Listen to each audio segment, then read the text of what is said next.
All right. Well, good morning, everyone, and thank y'all for being here today for this presentation on post-secondary educational opportunities for rural, low-income, and first-generation North Carolinians. My name is Pyro. I currently serve in a dual capacity as the Dean of Student Learning at Central Carolina Community College, and then also as the Director of Equity and Pathways for the North Carolina Student Success Center. We have the pleasure today to welcome a nice group, and I'm already excited to hear. And definitely, I think this is going to be very engaging and really want to hear what other people have to share so I can learn. And I know that everybody else looking for the same opportunity. So now I'll turn it over to Skip. I'll be at the end to put the post link for the post assessment once we're done speaking, and then also help anyway with the chat if that's needed. And Skip, if you want to go ahead. Thank you, Hyro. I appreciate the opportunity. And thank you, everybody, for being here on Veterans Day. To all the veterans, we really appreciate your time and your service. And thank you. We want to be sensitive to your time today, so we'll keep this to about an hour. My name is Skip Watts. I'm the 828 East Regional Rep for CFNC.org. I'm partnering today with my friend and colleague, Pat Gross, who is the College Admissions Specialist in McDowell County Schools. We're also working with several students who I'm going to introduce and allow them to introduce themselves and explain where they're coming from. And then we'll get started with the PowerPoint, and hopefully we're going to open this up to a really good discussion. So at no point do I want you guys to feel like you need to stay muted. If you want to interject, please feel free to do so either through the chat or via audio. So as I get started, I'm going to turn it over quickly to Sam Dotson. Sam is a Park Scholar at NC State, and she's going to be here to offer a little bit of insight from her angle. So Sam, take it away. Hey everyone, my name is Sam. I am currently a sophomore at North Carolina State University. I am majoring in business administration with a concentration in IT and a minor in statistics, which is a really big, long, fancy word for a lot of the coursework that I'm doing. And these are all opportunities that I didn't think I was going to have based on being like an under-resourced student. A little background on that: I am a first gen. First in my family to go to college. And I'm from McDowell County, where Pat Gross works. She's incredible. But yeah, so any of those social groups I can probably relate to everyone on. And I'm really excited to kind of share more about that. Thank you, Sam. I'm going to turn it over to Joby White real quick. Joby, tell us a little bit about yourself. Hey, you guys, I'm Joby. I also am from McDowell County, and I'm currently attending NC State University. I'm a freshman, and I'm majoring in secondary science ed and physics. So I want to hopefully go back and teach at some rural counties at schools and different things like that. Miss Gross, the amazing Miss Gross, also helped me get to where I am today. And yeah, just like Sam, I'm a first gen as well, and I didn't see myself having these opportunities at the beginning of my senior year. You know, it's just been an amazing process, an amazing journey, and I'm happy to be here and provide any insight that I can. Thank you, Joby. I'm going to turn it over to Ariana Washington, who definitely has the best hair on the call today. Tell us a little bit about herself. All right, hello everybody. My name is Ariana Washington, and I am a former student at North Carolina Agricultural and Technical State University, where I was majoring in elementary education. Currently, I am a pharmacy technician at CVS. I want to thank Ms. Gross for giving me this opportunity to be able to share my side of just the college experience and knowing everything that I know now. Definitely my junior year, I knew nothing about college, and now I am very well educated on everything, and I have a better foot on the ground knowing about what I need to do with my life, and I'd love to get into that later. Thanks, Ariana. I'm going to turn it over to Raul Lopez Torres, please. Can you tell us a little bit about yourself? And thank you for being here, Raul.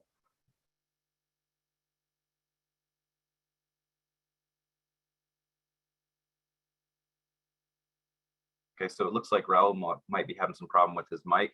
Emilio, will you tell us a little bit about yourself if you have the opportunity, please? Yeah, I'm Emilio. I'm currently going to the McDowell Tech here in Marion, NC. I was trying to study, you know, being a coach, being something, be able to teach kids, you know, work with sports. That was my goal, but right now I'm thinking of switching to maybe a veterinarian. I also love animals. I love everything about them, you know, their history, everything. So maybe, I don't know, I've never had the thought of working with them, but I thought maybe, you know, give it a try, give it a go, see how I like it. Other different options too. Awesome. Thank you, Emilio. And I'm going to turn it over lastly to my friend and colleague, Pat, just to introduce herself. She's going to be a major participant in this conversation. So Pat, can you tell us just a little bit about yourself, please? Hello, everyone. My name is Pat Gross, and I'm the College and Career Specialist at McDowell High School. I have several years of experience working in college access. I received amazing training from Gear Up from the program at ASU, and have utilized all I learned to help students in rural communities. And so I'm just happy to be here. I'm happy we're having this conversation because I feel it is so important. Pat, thank you so much. I'm going to go ahead, guys. Can everybody see my screen? Excellent. I'm going to go ahead and start this presentation. And again, I want to thank everybody for taking the time to be here this morning. I know it is Veterans Day. I didn't initially expect this program to fall on Veterans Day, so I appreciate you taking some time out of your day and off your calendar to be here with us.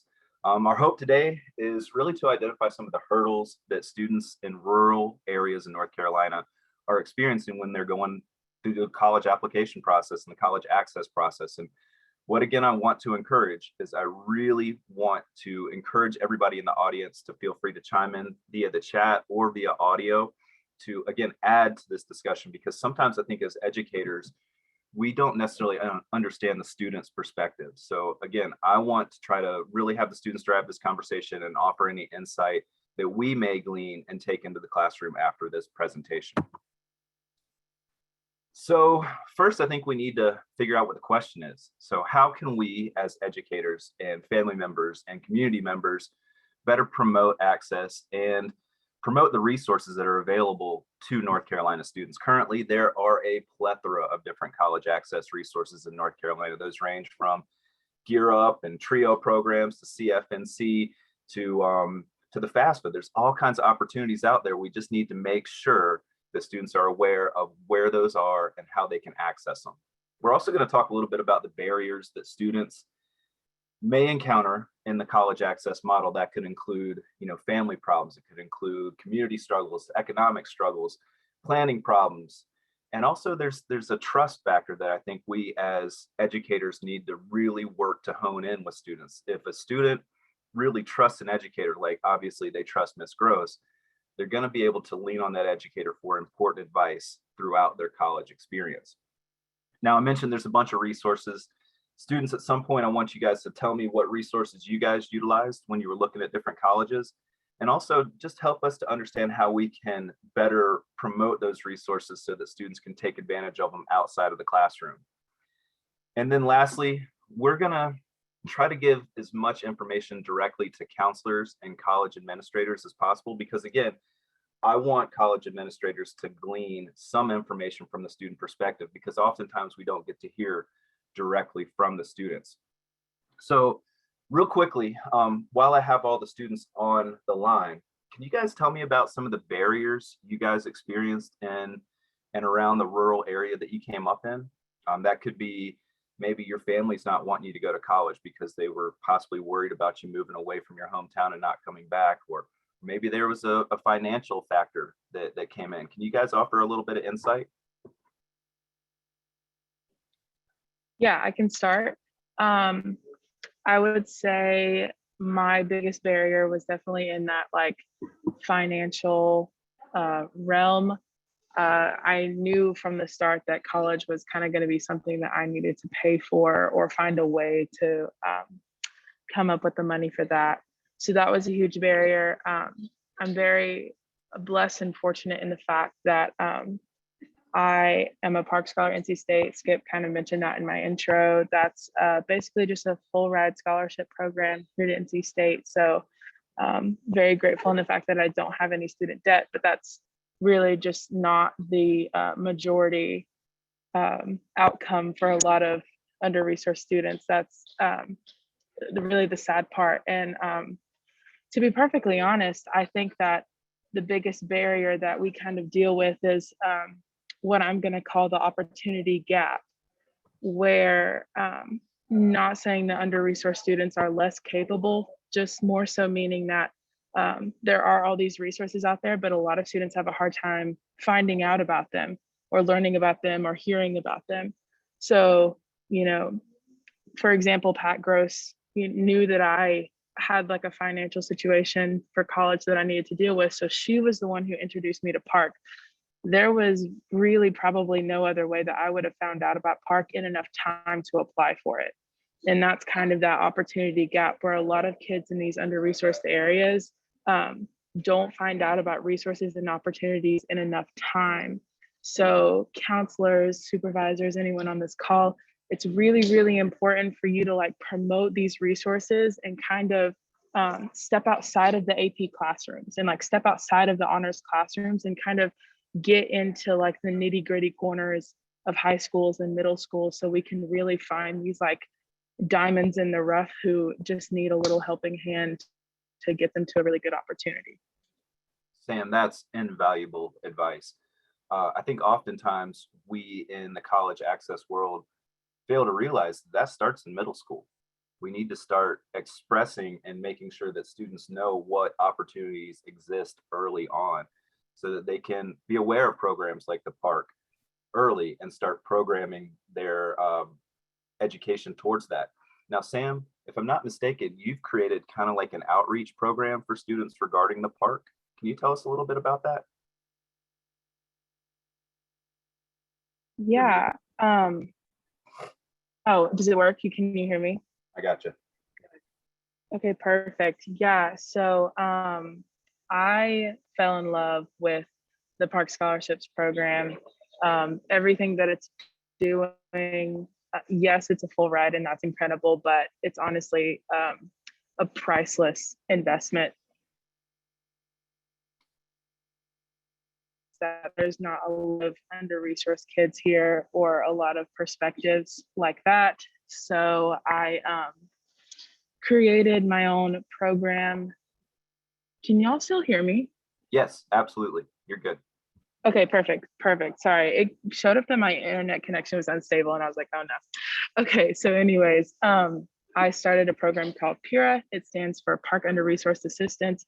Basically, I'm trying to pull more under-resourced high school seniors to apply for the Park Scholarship, in which I offer them a direct lane to current Park Scholars so that they can get help with essay editing, interview prep, or if they just have any questions or just need answers. Again, trying to close that opportunity gap, because a lot of kids from the Triangle region or like wealthy areas, they've known about Park for probably their whole lives, probably know a lot of Park Scholars that came from their high school. So it's really easy for them to like learn about these things and be really competitive in the selection process. So I'm trying to close that gap with Pyro and allow under-resourced students to be just as competitive as these kids from wealthy areas, because I just see so much value in people from the mountain region and people who only had 6 AP classes in high school, because these are the students that are really pushing and trying to step outside of the box and really take the lead on like their own service projects and take the lead on finding their own leadership positions instead of following a formula that's kind of laid out for these students in wealthier areas. So yeah, if you have any kids who are applying for Park, please look us up on the Park website, Pyro. All of its information is there. My email is there. I'll drop some information in the chat once I go off mute and stop talking. But yeah, please recommend Pyro to your kids. I'd love to help them out. Thank you so much, Sam. Ariana, Joby, Emilio, Raul, anybody want to jump in and talk about the barriers that you saw? I can step in if that's okay. Please. So a barrier for me, I had quite a few barriers pop up whenever I was applying to college, because I didn't know much about college, and I was very, very lucky to run into Miss Gross in high school because I didn't know how to apply. I didn't know anything about scholarships, financial aid, FAFSA. I was completely clueless about the entire process of it. And so I had an online class and I needed somewhere to sit, and I decided to sit in Miss Gross's room, and then she just downpours everything on me. And of course it's overwhelming when you're like, I have so much things that I should have done years ago, and now I have to push it into a small amount of time, figure out what I need to do. And so that was a barrier. Financial aid was my family, because just I'm a very family oriented person, and so I love to help and be there. And so that's definitely been like a barrier in the way for me. I would say that learning more about scholarships and finding a good support group and people that have resources and people that are able to help you and help educate you on things that you need to get done is definitely a very first important step, and not go into it blindsided, because I've seen students just apply for a college that was way too expensive, out of state. They don't even know what it's for. They just saw it somewhere and they were like, okay, I'm going to apply. And then the time comes and they're like, this isn't what I want to do. And it's like, well, of course, that's not what you want to do. You didn't fully educate yourself on it. And now you're in this position where you feel stuck and just in a rut because you don't know what to do. And so definitely having Sam and having Miss Gross was a great support system for me. Just overcoming financial aid, being able to just step out of my house and not get away from my family, but being able to branch out on my own and find my own way. Even though that the path that I took is not the path that I'm taking now, I'm still grateful that I was able to walk down that path and experience it. Awesome. Thank you, Ariana. That's exactly what we needed to know. And one thing I think as educators, we don't often think about is the family perspective. When we live in rural communities, oftentimes we're very family oriented, and it's tough for students and families alike to move away from home and experience that college, in a different town or a different state. And that's a barrier that oftentimes I fail to realize. So I really appreciate you pointing that out. Joby, I see you shaking your head. You want to add anything in? Yeah, of course. So just kind of like to echo off Sam and Ari, one of the main things that I think can bring up barriers is just not knowing what's out there. And truth be told, there's a scholarship. There's literally something out there for anyone. I was blessed to be a Good Night Scholar, which is similar to Sam's scholarship. It's a full ride, but it's geared towards middle to low income families and people just in North Carolina. So it's a way to, our main motto is paying it forward. The money that we get is not paying us to go to college. It's an investment in our future. And so I really think that it's important for students to understand that college is not a place to be torn down. It's not something to be scared about. Of course, you're going to have worries and fears, but just understanding that this is a place that's going to help set you up for the rest of your life. It's going to give you the skills and the knowledge that you need to take with you to your career, to a family, a personal life, and just to keep you going all throughout your life. And so just one of the main things is really knowing that there's something out there for you and just how to look for it. Because I know with Park, with Goodnight, you had to make sure that you applied before a certain date to be eligible. And it's really quick at the end of this year. So just like I said, making sure that, everything's out there for you. You'll find something, just making sure that you hop on it on time and don't miss any deadlines or anything. Excellent. Thank you, Joby. Raul's jumping in here on the chat. He's asking us how we can better promote these tools. And it sounds to me like we as educators might be failing in a sense at promoting all the resources that are out there to help you guys. Is there anything we can do better as educators, administrators, etc., to better raise awareness about this college access process? Yeah, I can. Go ahead. Ariana, Oh, thank you. Okay, I'll be quick, I promise. So one thing that I saw a pattern in high, not at the fault of any of the counselors at my high school, they all do an incredible job, but they kind of only connect past the email level with students in honors and AP classes, because they think that, you know, these might be the only students who are interested in college or have the numbers to go to college, whatever. But I think that they're like AP and honors classes, especially in under-resourced areas, are the minority of students in a high school. So if you're wanting to reach like a much broader level, students in these like standard classes need to know about these opportunities, because a lot of the time they don't even understand what it means to be academically competitive or what it means to apply to college and kind of what you need to do to set yourself up. So they just end up taking standard classes because that's what their friends are doing. And, you know, maybe they don't have a good support system at home or parents pushing them into academically rigorous classes or extracurriculars or anything like that. So if we could get counselors and administrators to kind of move past that email level, especially with students who are young and in these standard classes, and kind of show them a route that they can take if college is something that they want to do, so that by the time they're applying for college and they're applying for scholarships, they're not too late and they can still be competitive.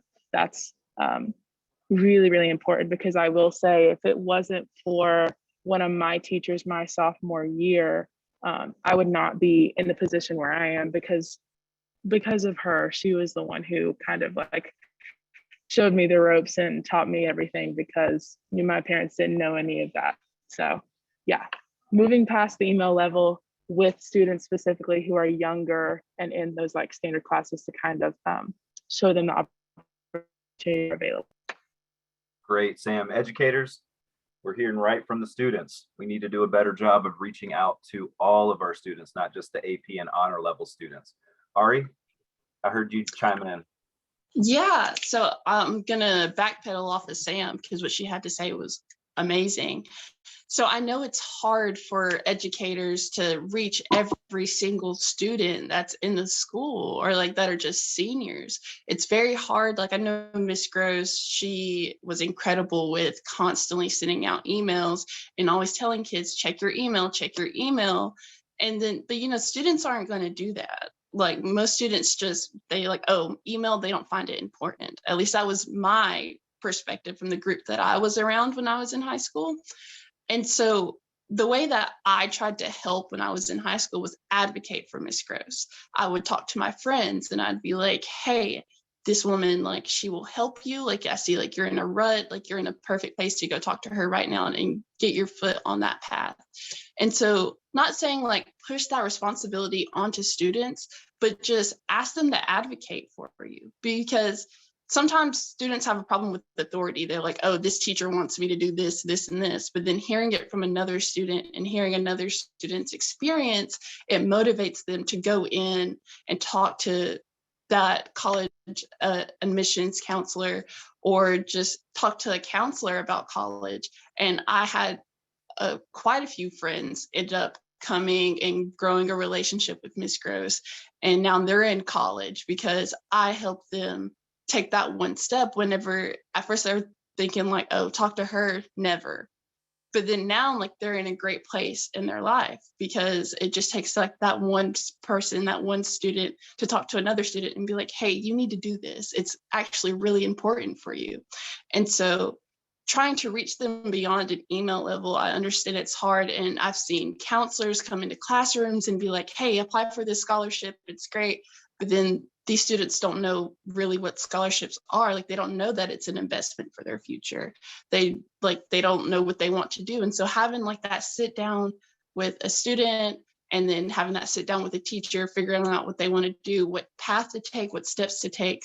They already have two people on their side now. That is a great support system to get them to where they want to go. Ari, that's great. What I'm hearing, just across the board is relationships are critical. And one thing that I see in my region is there's certain educators that really stand out in that regard. Miss Gross is one of those, and I don't want to keep touting Miss Gross's relationships with students, but she's wonderful. She meets the student on their level. She helps them one-on-one through the application process, through the scholarship process, and she will even be an advocate through residency or the FAFSA. She's just really created a lot of trust within her student body. Pat, can you chime in and just talk a little bit about the model that you utilize? Because in my mind and in my experience, you have created that trust that so many educators really want to have. Well, first, let me say that I am cleverly disguised as Raul. Yeah, I see that. I forgot he used my laptop. So Raul's not on this meeting, but I am. I apologize for that. So to be honest, and students, thank you guys so much for your kind words. I really appreciate it. One of the most important steps, I believe, is being present. And, you know, I struggle with the idea of being located in an office. They're correct. Students do not want to check their email. And so I'm in the hallways. I go to classrooms. I send out parent link calls. I harass them by following them around, and they'll all attest to that. But it is also that piece where students, you know, students promote me. If they see value in what I do, they're my advocates. They'll get students, other students in. Ari did a great job at that. Sam did, Joby did. You know, Emilio is, all these guys still come back if they would like some help. And so that relationship piece, I think, looks a lot like, here's what I see in you. Here's the skill I see. Tell me what you're thinking, and just being willing to listen and have those one-on-one conversations, not just to do a check-in, but to dig a little deeper, find out what obstacles might there be, you know? And so as I got to know each of these students, it became very clear what their concerns were. You just have to be available, and that's hard. I get it, it's hard. But one thing that worked for me was sending out a schedule, and students could sign up for a time. And it was like a professional type appointment, and they would come to my office and I'd say, great, tell me what we're going to talk about today. And then let them take the lead. So I'm not doing anything magical. I promise I'm not. I'm just sitting there, you know, saying, hey, how can I help? Sometimes, Pat, that's magic enough. And we appreciate all you do. I think Nancy White had an interesting comment that she dropped in the chat. She said, it's important that we be intentional. And I think, Pat, you're great at that. You're great at tracking down a student and being intentional, working forward through this process. Another question that's coming in through the chat. This one's from Pyro, and this one's designed for the students. So students, did your high school require a designated exit plan before you could graduate? According to Pyro, he's seen some school districts do that, and it's immensely increased engagement.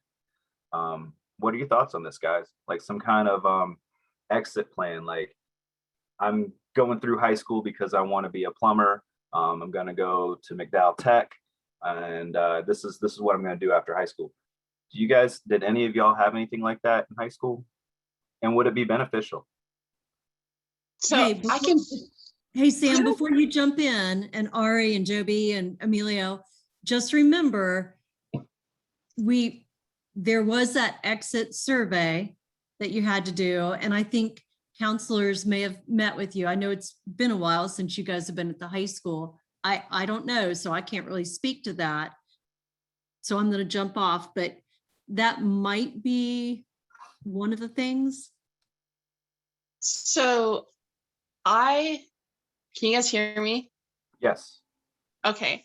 So my freshman year of high school, I remember them giving this like 4-year plan, and they would have us go into our counselor's office, and like they would ask us like what we wanted to do. It had like a chart for like your first year, second year, third year, and fourth year, getting your classes together for what you wanted to do and what you wanted, like what career you wanted to take or what college you wanted to go to. For me, my issue with that was my freshman year, I didn't know anything about college. I didn't really take it that seriously. And so I never went back to like update on that and change, because that's what you were supposed to do. I think making it a requirement to have that would increase more engagement, because if it's not a requirement, then it's not going to force you to think about what you want to do as soon as you get out of high school. And so again, to go to Miss Groves, once I got with her my senior year, it was kind of like I did that, but in the span of a year, figure out what I needed to do that year, what classes I needed to take, what I needed to get out the way, scholarships I needed to apply for, volunteer hours and stuff and things like that. And so we do have that, or at least we did. I don't know if they still have that at the high school. And I think it would be beneficial for more high schools to incorporate that for their students. Thank you so much, Ariana. I can't believe how valuable this insight is. Joby, you want to jump in? Yeah, and just kind of like, I'll let you go ahead, Sam. I'm sorry. Okay, but just kind of echo off what Ari said. We did plan out our 4 years in high school, and like Ms. Chris said, we did do an exit survey just to kind of, so the counselors could get an idea of where everyone was headed.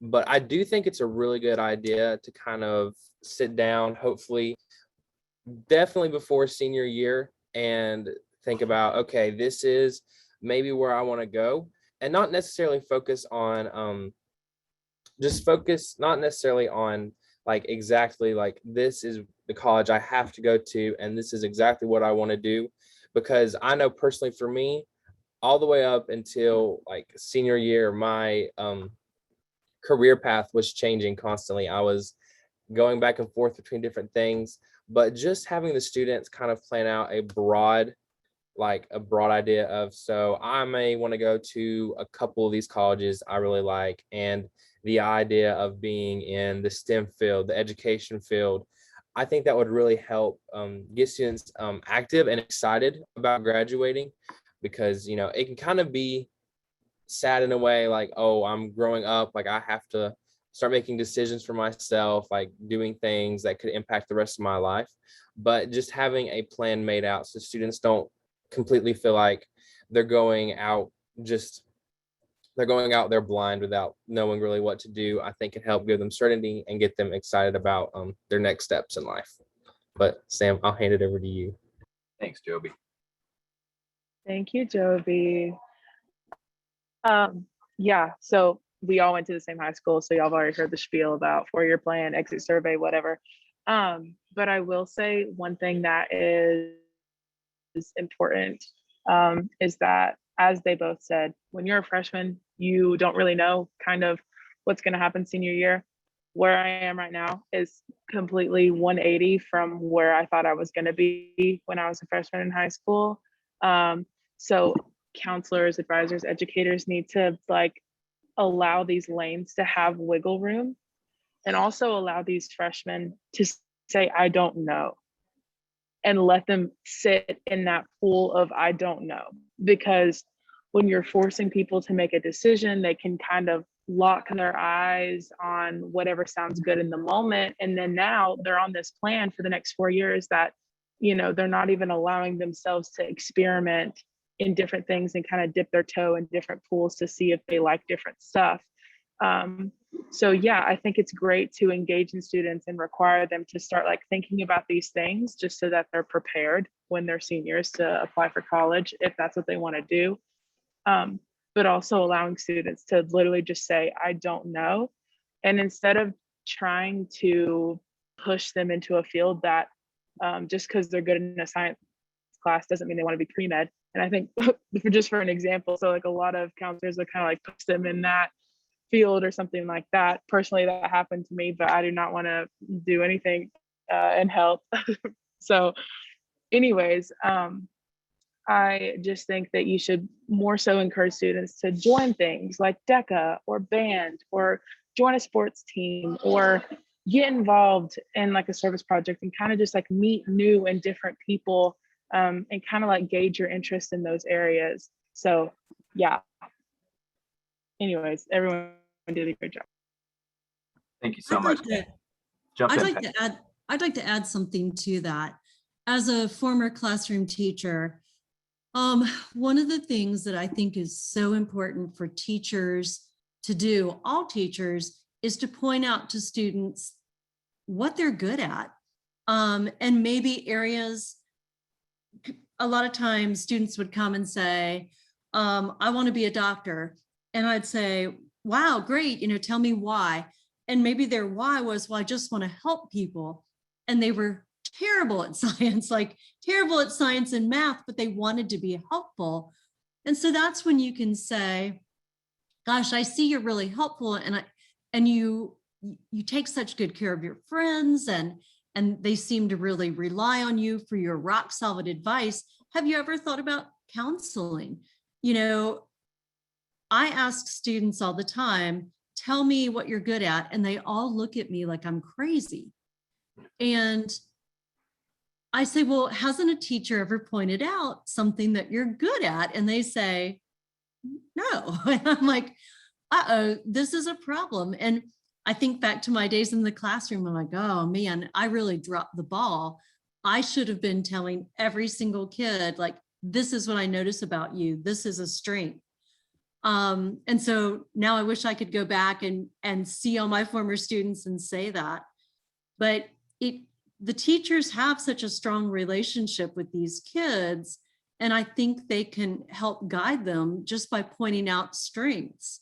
The students know what areas they're weak in, they do, but that gives us a chance to have an honest conversation and say, all right, if this isn't going well for you, do you know how to access a tutor? Do you know how to build your strengths in this?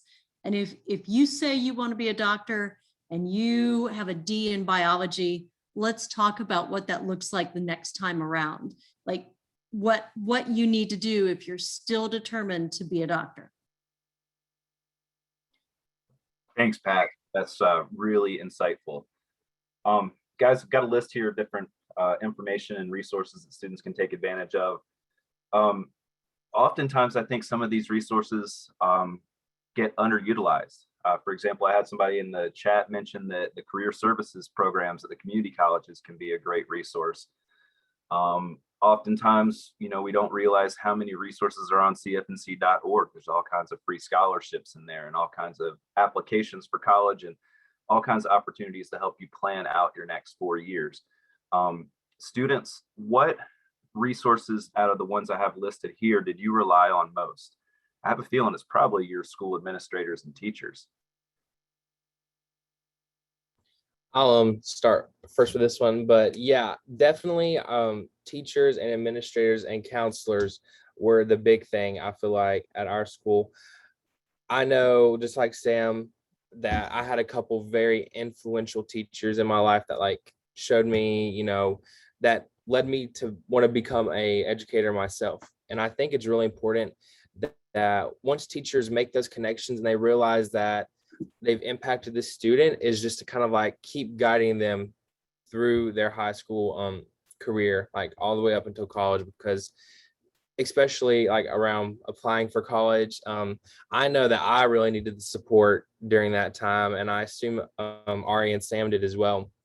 So I definitely, once you realize that you've made this connection with a student and they really listen to you and you kind of understand them and their goals, is just to keep supporting them and keep working with them. But also, I wanted to say real fast, I'm going to have to dash off, but I just wanted to thank you for giving me the time to come and speak with you guys today. So thank you so much. Joby, thanks for being here with us today. I really appreciate it. Thanks, Joby. Go to class. Yeah. All right, so these are some just bullet points that I put together that I believe families need to be aware of. And I think we've already kind of touched on a lot of these, especially Sam. But I think oftentimes we have to reach out to the families, not only the students, because sometimes our families don't understand the importance of class choice and how important it is to volunteer and how important it is to be engaged outside of the classroom and extracurriculars. So one thing I think that we as educators need to just kind of keep in the back of our mind is how can we promote this kind of information to families? I know currently at McDowell High School, for example, they do a lot of outreach programs. They do a FAFSA night, they do a FAFSA or a financial aid workshop night. We do some completion events. Students, what else could we do to let families know what services are available through our high schools and through all the other resources that are available in North Carolina? How can we do better? I'll start. I think this is a little bit of a tough one because my immediate answer was to be like, oh, just, start including like giving parents the options to be included in an email chain or sending out flyers home and things like that. But I think that I started to think about my parents and maybe how they would react to all that stuff. And maybe if I was a freshman in high school and I started coming home with all of this really intense and scary, intimidating paperwork about college and scholarships and honors and AP classes that they don't really know anything about, I don't know if that would have went over very well, but maybe for other parents that would. I'm not really, reaching out to the families is a tough one, but I think the most important thing that parents and families care about is their kids. So if, as educators and counselors, you can create this supportive and inclusive, uplifting environment for the student, and if the student goes home and is really excited about what they're good at and is really excited about kind of the opportunities that lie ahead for them, I think that hopefully these parents, their number one, they would, support their, lead them in the path that they want to go down. At least that's what we can hope. I don't know if you have anything to add. I feel like you have a lot more experience in this stuff. Thank you, Sam. What you got, Ari? So I agree with Sam. Like, it is kind of hard to reach out to families because I know for my family, like my mom didn't get to finish high school because she got pregnant with my oldest brother. And so then like a few years later down the road, she ended up getting her GED and then going from there. My dad, after he graduated high school, he just went straight into like a workforce in the factory.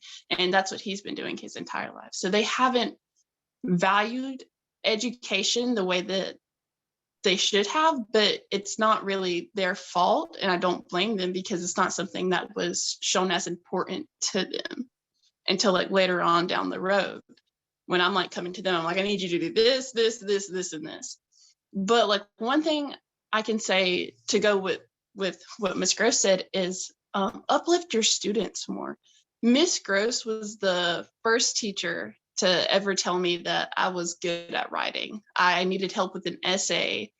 And she read that essay and she told me that it was well written and that it was beautiful. And I broke down in tears in her office because I had never heard that before. And I thought it was a terrible essay. I hated it. And she made me love that essay. And so from that point on, I felt more confident in myself to write essays about scholarships. And in that English class that I had that essay for, I ended up passing it with an A just because after that day, I was like, I am capable of this. I have these skills. And so one thing that popped into my mind is I know teachers and educators don't have a lot of time, but like instead of calling parents and being like, hey, your kid is doing bad in my class, call them and be like, hey, your kid did amazing in my class today. And just let that kid know, uplift the parents, let them know that their kid's doing a great job, or offer them help.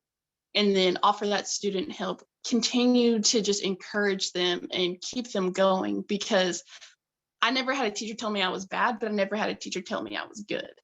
And so I was just kind of wavering around in this middle ground, not really knowing what skills I had and just like passing off the bare minimum, you know? And so having someone uplift me and being like, you are amazing, like you're great, it made me have more confidence in myself to do what I'm doing, you know? And so just taking the time to just like acknowledge your students and like let them know that they're doing a great job individually, just not even as a class, like individually take them aside and be like, hey, I really love what you did here, or you're showing so much progress than you were 2 weeks ago. Like, I'm really proud of you. Like, look at the student as if they are your own kid, because some students don't get that acknowledgement from their own parents at home, you know, and that shouldn't be your responsibility to take on. But if we want more kids to be encouraged and uplifted and more motivated to do these things, I feel like educators should just be more encouraging to them, more loving, more caring. I know like times now are really rough and it's hard to stay in a positive, uplifted mood, but imagine what it's doing to these students, you know? And so, yeah, just being more encouraging, reaching out more, having students advocate for you and getting more students involved with you. Like, I feel like that would be like an important, very crucial step to take. Ariana, that's some groundbreaking advice for us educators. If I'm a parent of a ninth grader, if his English teacher or his Spanish teacher called me to just say, you know, Alden did a great job this week in class, I would feel so empowered as a parent, but it would also help to create that community within the school. And I think that's one thing that might be lacking. And I appreciate you pointing that out. That was really valuable. Pat, did you want to jump in? I saw you come off mute for a second. I do, because, okay, so I have a foot in two worlds. I'm not a counselor, but I work with a team of great counselors. And I was a classroom teacher. And so everything Sam and Ari have said, it's correct. And there's not enough time. And, you know, I'm really fortunate that I feel supported to be able to give extra time. But how could colleges be maybe more supportive of what we're doing in the high school? So I started kind of thinking about that, and support, I think, needs to be, somebody had said, intentional. And so there may not be a trio program in the school, or maybe there's a program, but it's serving the entire student body. Whereas there's a handful of kids that you could move along to that next level if your focus was on that handful of kids. So it'd be great if community colleges or universities, their career centers, could say, hey, I'd like you to give me 10 students, and I'm going to meet with those 10 students on a regular basis, starting their freshman year. And I'm just going to follow them through to the end. And they may not come to my college, but they'll know what they want to do and they'll feel good about who they are. That kind of support used to be present in homes, and now it's not there. We know that. And, you know, as schools have gotten bigger and more responsibilities have been piled on, it's harder to meet with those smaller groups on a regular basis and be super intentional. So what I'd like to see are outside groups step up and say, let us wrap up some of these kids in some love. I know that there was a group when I was at Freedom, the Rotary there did some sort of sunrise scholars, something like that. And they once a month brought breakfast to this group of students, and they just had conversations with them. And really, that's how you build those relationships.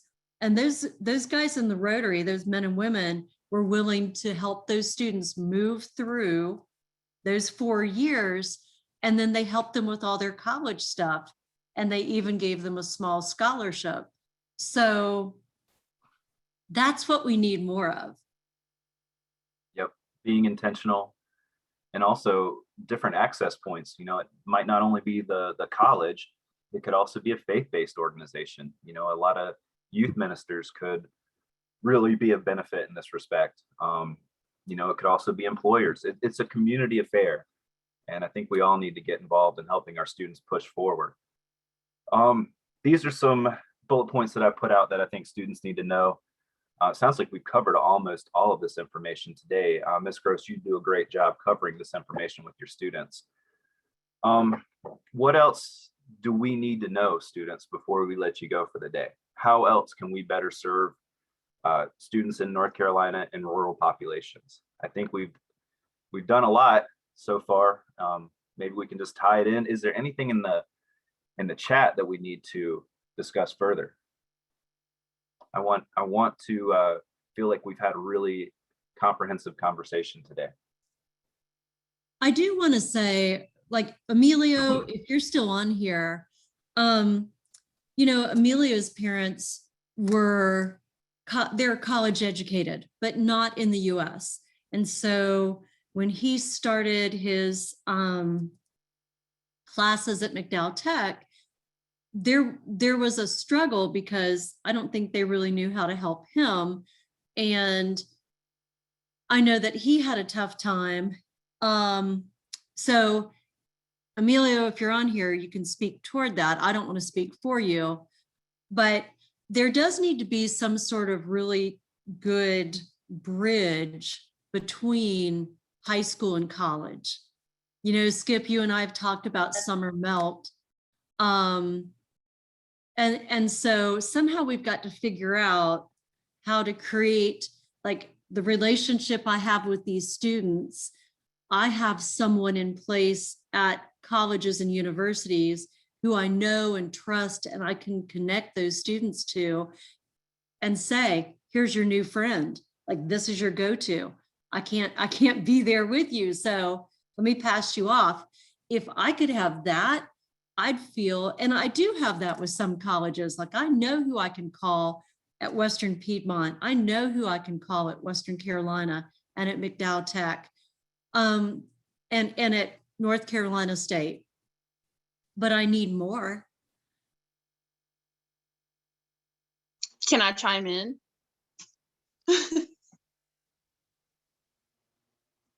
Can you guys hear me? I can hear you. Yeah, we can hear you. Anything for a second. Samspura group, that is like, that program seems so amazing, and it gives that bridge from high school to college in a nice transition. And so I feel like if there was a way that you could reach out to colleges and see if they have that type of program, not only for like full rides, but just like trio groups and stuff like that, and getting those connections and having them come to the school and being able to grow a relationship with students, so that whenever they go to college, like, they're not worried about, well, I don't know anybody, I don't have any family, like, this is scary. They'll have a support group up there, so they're not only relying on the resources that they have down here. And I think if you guys could, like, piggyback off of like what Sam has going on and getting more of those types of groups involved in the high schools and getting like more coverage on what they're doing, that would be beneficial, because then you have students who are like kind of near the same age as they are. They're probably more willing to listen to students closer to age that they are and take more advice. And so that would be really helpful, I think, to just like have more of those groups be more involved in high school communities. I know they're college students, so like they have classes that they have to do, but just getting that out there more would be great. Sounds like we're rolling out a challenge to all the university administrators that are on the call today. Pyro, I see you have a hand up. Yeah, I wanted to just speak really quickly to what Ariana mentioned before, as far as like, getting some of that positive reinforcement. In a lot of presentations I've done, I always talk about the power of relationships. And, I've read a lot of stuff about, how to make connections with folks. And something I found was the three easiest way to make people's brains fire off the most. Number one is when somebody knows your name and they know how to say it correctly. That makes your brain fire off. And the reason why is because you only remember the names of people that matter to you. So if somebody knows your name and they know how to say it correctly, even if that's a nickname, that goes a long way with you. That develops a quick rapport. The second thing is when people tell you that you're right. We all have egos. And so anytime that we can hear that, it stokes to that. That's why we respond so well to compliments. So if somebody told me right now that they like my hair, and that nobody would tell me that right now. But if somebody said they liked how shiny my head was, then it's like, oh, okay, yeah, maybe I took the time to do that and I made the right choice. So again, that's a way somebody's telling me that you're right. The third thing is when somebody shows or tells you that they believe in you. And so again, we're all looking for those affirmations. And so when we can, we're looking for those things, but it's just as easy for us to provide those things as well. So not only just doing that, for students, but then also doing that for our colleagues, doing that for our peers goes a long, long way. And something else I read as far as like helping rural students, it said that the most successful students that come from rural communities usually fall into one or two categories. One is when they feel like their community fully supports them. So then they're more likely and courageous to step out. And because they know that if anything was to go wrong, they could definitely depend on that community. But then the other side to that is the people that didn't get any support from their community, and they usually want to get away from that and then try to prove those folks wrong that didn't want to support them. And so those are just two things I also wanted to throw out there to find out, like, the students on this call, did you feel like your community like fully supported you and that helped and you get to where you needed to be? And when I say community, that could be one person, that could be 1,000 people. It's just based on your community and who you feel like supports you. So I would just like to know that as well. Pyro, great questions, great advice. Everybody, we're rolling up towards our 11 o'clock timetable, and I want to make sure we're sensitive to everybody's time, being Veterans Day. And I just want to thank all the students and Ms. Gross and Pyro for being here in attendance. I hope we exposed some of the flaws within the access system for rural students. And I hope now that we educators have some ideas as to how we can be more intentional, how we can better connect with students, and how we can better help usher them into the next phase of their life and career. Anything else? Any closing words you guys want to add? Pat, anything? So Emilio is pretty quiet, but I did ask him, did you feel supported? Emilio, please unmute your mic and feel free to say a couple words about your experience getting to college. Well, my experience getting to college, my parents did graduate from four-year college, but not here in the United States. So they had some idea of the process. But it was still a little challenging for me since I was kind of lost myself. They mostly helped me with applying, making sure I had the right information. The one person that really helped me was Ms. Gross. I can't thank her enough for that, pushing me to get there on time, scheduling meetings with me. She was a super help for me to applying to the classes in the McDowell Tech.